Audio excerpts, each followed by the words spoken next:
Flying Bull Productions presents LaF, Literature and Film.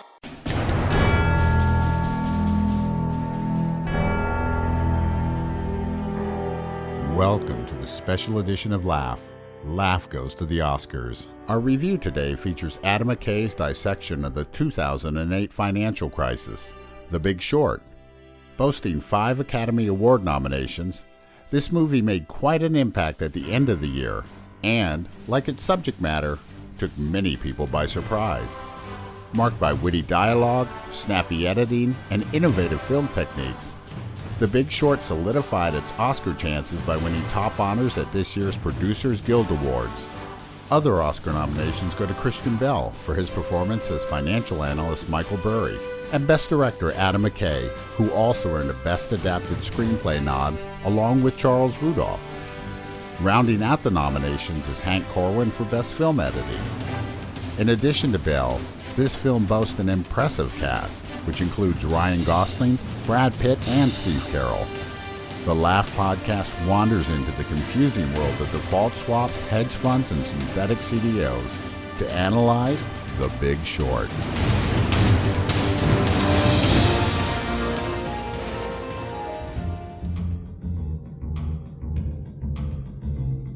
All right, welcome to episode 126, where we're reviewing The Big Short. This is our third Best Picture Oscar review. LaF goes to the Oscars. Yeah, we're looking forward to it. And as Mr. John Anderson said, we're reviewing The Big Short from director Adam McKay about the housing bubble bursting in 2008. Right. This is an interesting little film because the director is not known for doing these more serious comedies. McCay is probably best known for doing Anchorman, Talladega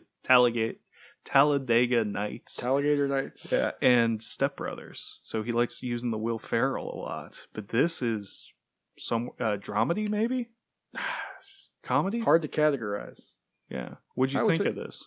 Yeah, I had problems with this movie. I had a lot of problems with this movie. I can appreciate it for its technical aspects, the things that make it stick out, the things that are different about it. Like Deadpool, movie we reviewed recently, it breaks the fourth wall and some of the conventions of filmmaking. It tries to tell the story in a unique way. There was another little movie that came out this year that deals with the housing bubble from 2008 and the impact that it has on individuals. It's called 99 Homes. I think you recommended it 2 weeks ago on the We Laugh. It came out in DVD or Redbox. And I like that movie a lot better than this, dealing with the same subject matter. And, the more I think about it, I think it's because of the way the movie chose to tell the story. You mean by breaking the fourth wall and having all of these different characters doing their own thing, and there's very little overlap. Right, I think one character intersects throughout marginally with some of the other characters, either through phone calls or he mentions some other story that's happening simultaneous to his. And I guess that's played by Ryan Gosling. Mm-hmm. Of all of the actors, he was and the roles, not necessarily the actors, but the roles that they were playing, he was probably my favorite. There are 4 major actors here. Christian Bale, who's nominated for Best Supporting or Best Lead Actor. I think it's Supporting, right? It's another nomination. Plays Michael Burry. You got the aforementioned Ryan Gosling playing Jared Vennett. Steve Carrell plays Mark Baum. And these are all based on real people. They're not really the names of the people, except for Christian Bale, I think Michael Burry. They chose to use his real name. And the 4th major actor in this is Brad Pitt, playing Ben Reichert. Sorry, I like Brad Pitt. I like him as an actor more than other people who I talk to on a regular basis. But in this movie, not so much. He was fine. He seems to be content at this point in his career to be in these ensemble films. Yeah, I think there's something going on with that. That'll be. I'd like to talk about it in a minute. But what was your take on the movie? I liked it. I did not love it. I thought it was interesting. They're telling a highly, highly technical story that involves a lot of math and finances and stuff most people are bored with very, very quickly. And they're also telling a story of a lot of loathsome characters. Really, really just unlikable people who are motivated pretty much only by their own greed. But yet we're interested in their stories and what happens with them. Steve Carell's character is constantly interrupting people so that he can go take a phone call. And it seems like his own little private ego power trip. That he does this on purpose to make a scene and to just show people how much he doesn't care about them. But yet, you're always interested when he pops back on screen after being gone for 5 or 10 minutes. And you want to see what's next with him. Yeah, he's acting he's playing a strange part. Mm-hmm. Because he makes a lot of comments about supporting the little man and helping out the little man, and he's like really anti-bank to begin with initially. Apparently there's some reason for that, some motivation. Is it his brother that committed suicide or something because of a bank default or something, or the bank? So, but when the push comes to shove, he still makes billions and billions of dollars off of the backs of people who suffer. So it's like the sequence where they go down into Florida, Baum and his psychics, and they see all the subprime loans that are being sent out and people buying houses and losing houses and encountering the people that deal in that arena. He seems to have a judgment of it. He like steps back, but then his action is to go make some money off of it. Well, I mean, he manages a hedge fund. He's supposed to make his clients money. Right. He sees a wonderful opportunity, and there's nothing he can do to stop this fall from happening. So is it wrong to profit off of it? I think it's wrong to be sanctimonious about it. Because, I mean, like when you buy stock or you invest in anything, don't you only really make money if other people lose money in a horribly oversimplified way? No. Does the tide raise all ships? No, in the financial market? Is an incredibly oversimplistic method of viewing things, because even if you make money off of stocks, you're not sanctimonious about it and hypocritical. You're not, the banks are horrible. They're horrible people. And it's a horrible organization. It's a horrible setup while you're simultaneously buying stocks. So I think it's that element that I found most distasteful about it. And then even the Ben Reichert guy, played by Brad Pitt, who sort of acts as the active moral center, who calls guys out when they start celebrating because they made a whole bunch of money off of a stock swap or a fault deal or whatever. He's like, hey man, we're dealing with real people here. Okay, but they wouldn't have been able to make that kind of money if you hadn't been involved. So I think it's a case of someone acting one way and saying something else. Well, that's almost where I think the movie really misses the true message. These guys made a ton of money. Yeah. But the people who caused the housing bubble made just as much money before everything collapsed. I mean, when these guys are going, we should feel bad about making all this money, they're just making what anyone else can make in apparently these financial institutes. That doesn't on these big deals. I don't think that excuses that type of mentality. Like, I understand how capitalism works. I have a complicated relationship with money. I sort of have disdain for it, which is probably why I'm poor. But I don't appreciate it to the same extent that these guys do. I'm not willing to put that much effort into it.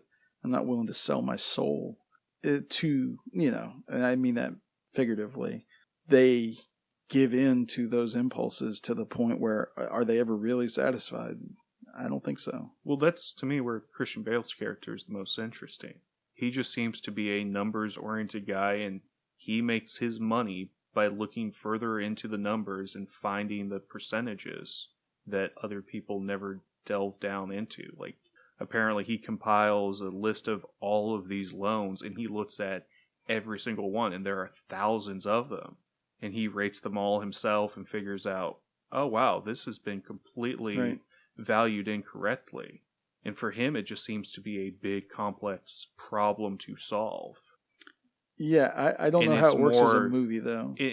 But it's even, he doesn't seem obsessed with money. It's more, he wants to be the smartest guy in the room, and he wants to convince people that he's able to see things they're not able to, and have them come over to his side. Like I was saying, it's sort of that's why I didn't like it so much. Is it because, like you mentioned earlier, that they're distasteful people and they're doing distasteful things? And for me, I like just glaze over when I start thinking about all these big financial matters. I'm just so completely disinterested in it. It's like if they were making a movie about I don't know, building cars. Mm-hmm. That's only going to take me so far because I'm not interested in building cars. Yeah, no, I understand. So, I mean, and while I agree with a lot of things you're saying, at the same time, it would be wrong of me to wag my finger at all this financial stuff and say it's horrible to benefit from this housing crisis when I was able to buy my own house for a great deal because of the housing crisis. We got a wonderful deal on my wife's car because of the housing crisis, because, we had great credit and we were smart. Yeah, but that's still different than whether or not it's an enjoyable film. Yeah, but I can't hate these people too much because I've done things I feel they're in a similar vein. When I had to buy my wife's wedding ring, the jeweler wouldn't give me a deal on it, so I called up a jeweler in town in America. I forget what the town was that had one of the highest unemployment rates because of the housing crisis, and got a fantastic deal because they just weren't selling anything. Is that wrong of me? Is that evil? I mean, it's a little distasteful to admit to the world, but I mean, to me, I was thinking I'm really just being a smart consumer. I've been smart with my money. Yeah. Why should I have to pay a surtax just to be nice? But I don't see how that translates into whether or not you like this movie. I guess that's my point. Like whether or not, so you got a deal. I liked it. I didn't hate it, and like I said, I thought it was interesting from a storytelling perspective because a lot of these people are somewhat distasteful, but you're still able to root for them. Yeah, see, I don't mind the breaking of the fourth wall. I like when they bring in people like Selena Gomez or Margaret Robbie to explain some of the more complex financial aspects of this stuff. Didn't do it for me. It didn't work for it? Not really. That's fine. I still think a better film to understand the housing crisis has to be the 2010 film. Oh, I lost it. Inside Job. It won Best Documentary back in 2010. Animated movie? Inside the girl's head? No, it's a no. Anger and does this film have the best visual metaphor for you so far this year? Well, no, we already did last year's visual metaphors. So far this year? No, I saw it last year. I saw this movie last year. Oh, okay. What are you talking about? Did you not notice when they're leaving Las Vegas, they look out and see a giant billboard of Martin Short? So it's literally a Big Short. No, I didn't see that. I didn't notice that. That doesn't work for you?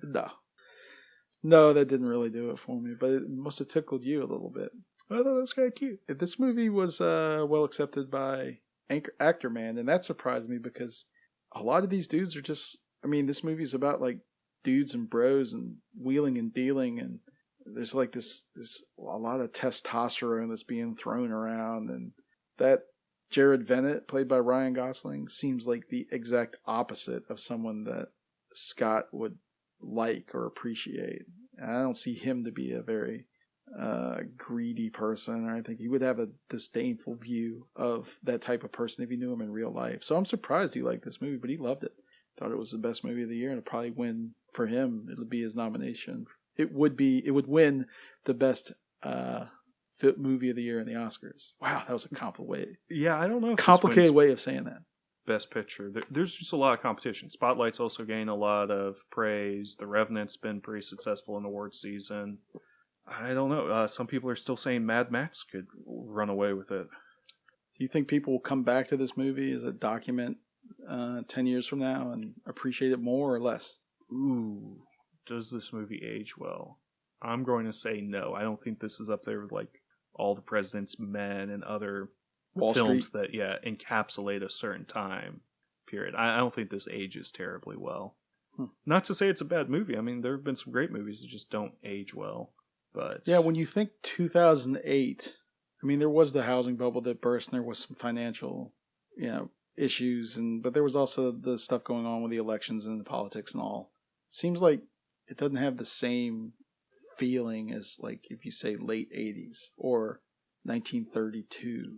Like there's not an association that I feel with 2008 as a financial. Yeah, I mean, and we may be still too close to 2008, but what is the zeitgeist of 2008? Yeah, I don't know. I don't think I could tell you what that is, what the feel of the end of that first decade of the new millennium is. Yeah. So, how many other nominations does this have? It's got quite a few. Like you said, it's been nominated for Best Picture. It's also been nominated, Christian Bale for Best Supporting Actor. Directing, Adam McKay has been nominated Best Adapted Screenplay, Film Editing. Yeah, those are all its Academy Awards. So that's what, 5? Yeah. So that's pretty solid. Does it win any? Are you making any prediction? I think it's got a shot at Best Picture. I don't think it wins Directing. I think that's going to go George Miller. Usually, Best Director and Best Picture go together, so oftentimes it'll be an awkward split. I don't think Christian Bale wins for supporting. I think either Mark Rylance or Sylvester Stallone wins. All right, it might win for Adapted Screenplay. What do you say? I'm predicting a shutout. I don't think it will get anything. Very possible. So, I'll probably be wrong, but if anything, Best Picture, I think that's where it has its best chance. All right, so our next movie then. Wow, wait. So this could get shut out of all the other categories but win Best Picture. Yeah. I wonder if that's ever happened. We're going to have to ask Scott about that since he knows all his Academy Awards history. That's got to be almost unprecedented, though, to only win one award in its Best Picture. Usually you win Best Director or Best Picture. Or acting, Best Actor, something else. I don't know. That would be some interesting thing, little tidbit of information we might want to add to our next Oscar movie. No, okay. So, good. I don't know. What's our next Oscar movie? Fury Road? Yeah, let's do Fury Road. All right. What did you think of today's review? Did the guys get it right? Or are you wondering what movie they watched? Send in your review by emailing the show at thelaughpodcast@gmail.com, tweeting at The Laugh Podcast, or messaging us on facebook.com/The Laugh Podcast. We will read the best ones on a future show. All right, so the next movie will probably be Fury Road. Looking forward to talking about that again. Talked about it a lot this year. And it deserves every bit of it. That'll be, well, we're not sure. That might be in the 120s, the late 120s of the Laugh Podcast. Yeah, it'll be somewhere in there. I don't know if that'll be out before next week's We Laugh or whatever. We'll figure it all out shortly. Right. So for Mr. Two Frames over there, I'm the El Trey, Box Ed, everybody. There be dragons.